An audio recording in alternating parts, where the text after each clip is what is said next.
Hello everyone, কি করছো সবাই? আজকে স্নান করতে একটু লেট হয়ে গেছে, চলো তোমাদের কাছে কিছু শেয়ার করি। আচ্ছা, এর মধ্যে কি আছে তোমরা কেউ কি বলতে পারবে? দেখো এখানে কি লেখা আছে, বোঝা যাচ্ছে না ক্যামেরার মধ্যে, আমি বলে দিচ্ছি জগন্নাথ ধাম মহাপ্রসাদ। তো প্রত্যেকটা রেশনে দিয়েছে কিনা আমি জানি না, তো আমাদের এখানে আজকে রেশনের মাল দিতে এসেছিলো, তো সবাইকে একটা করে এরকম একটা বাক্সের মধ্যে প্রসাদ দিয়েছে।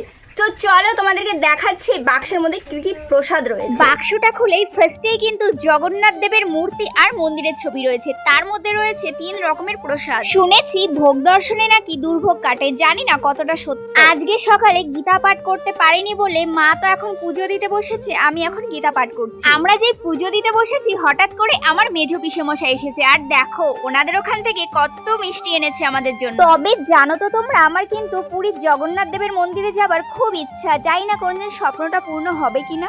আচ্ছা যাই হোক, চলো ভিডিওটা এখানেই শেষ করছি, দেখা হবে তোমাদের সঙ্গে অন্য এক ভিডিও নিয়ে।